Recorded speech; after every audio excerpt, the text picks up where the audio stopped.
From Norman, Oklahoma, outside the Cleveland County Courthouse, reporting for the Oklahoman, I'm Dave Morris. It's week 6 of the Oklahoma opioid trial. It's day 25, and Johnson & Johnson and Janssen Pharmaceuticals called to the witness stand Dr. Timothy Fong. He's an associate clinical professor of psychiatry at UCLA. He's an expert on the science of addiction disorders, including opioid use disorders. We had talked about Dr. Rojas earlier, and you've read his testimony. And did you read his testimony where he labeled a diagnosis of opioid use disorder as a life sentence? Yes. Do you agree? I do not. Why not? The term life sentence is a very startling and dramatic term. It's a legal term. It's not a medical term. And my experience has been that many patients recover, achieve a state of sustained remission, and are able to enjoy their lives fully and completely. Do you think it's helpful to label it as a life sentence? No, I think it just creates further shame for patients, and I think it drives people away, and it creates a misunderstanding of what the true nature of this disorder is, particularly under the care of appropriate treatment. Dr. Kolodny spent a lot of time on the trial on the stand earlier during this trial. Dr. Fong was brought on by Johnson & Johnson and Janssen Pharmaceutical lawyers to refute some of what we heard from Dr. Kolodny. There was a testy exchange between the state and the defense late in this morning's session. Are you here today, Dr. Fong, to offer any opinions regarding the marketing practices of pharmaceutical companies? No. Do you consider... Real quickly, I object to that. Here's what's happening in my opinion. This gentleman gave a public presentation where he laid out the pharmaceutical industry for causing the very crisis that we're in. And what he's trying to do is limit us so we can't go into that. And I think now that they've opened the door, we should have full cross-examination on what his opinions are. You cannot go through this and do that and then come in and go, oh, that's not what you're here to do.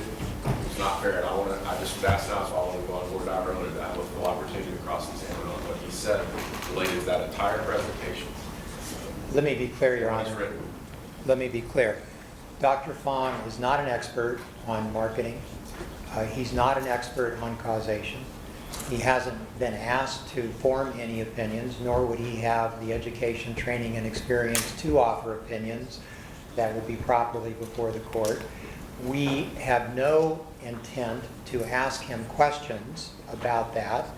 However, based upon the comment Mr. Beckworth made at the beginning of my examination, where he specifically referenced these statements that were made in this presentation, my intent was simply to have him indicate that he doesn't have opinions, to reference those statements, and to explain to the court what the basis was. If Mr. Beckworth doesn't intend to go into that, I have no need to do it. But from the comment he made earlier during my examination, it seemed pretty clear to me that that was his intent, and that's why I was going into this area with him. It is not to have him offer any opinions. He does not have opinions on it, and he doesn't have the expertise that would qualify him to give those opinions.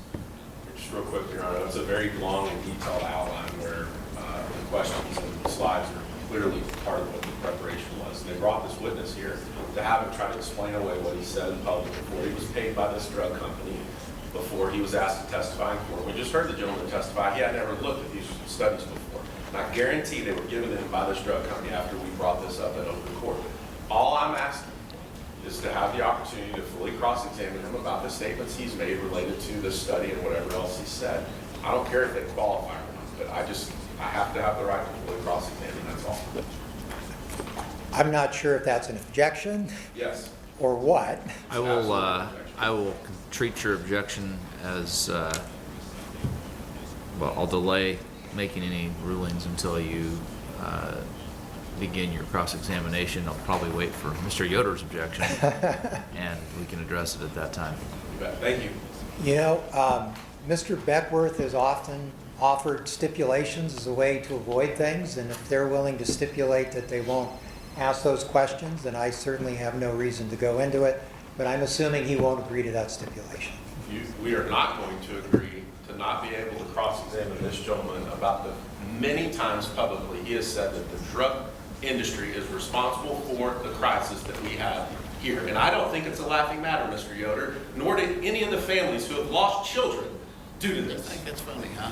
What It's I not think, funny. what I think is, well, Your Honor, Let's go ahead let's move and forward. resume with the direct examination of Dr. Fong, and certainly we'll give the state an opportunity to cross-examination. Thank you. I apologize for raising my voice. So Johnson & Johnson and Janssen Pharmaceuticals have passed the witness. The state will have a chance to cross-examine Dr. Fong this afternoon. You can watch live on Oklahoman.com. And Nolan Clay is in the courtroom this week. You can follow his coverage online at Oklahoman.com and read his stories every day in the Oklahoman. Reporting in Norman, Oklahoma, outside the Cleveland County Courthouse, I'm Dave Morris.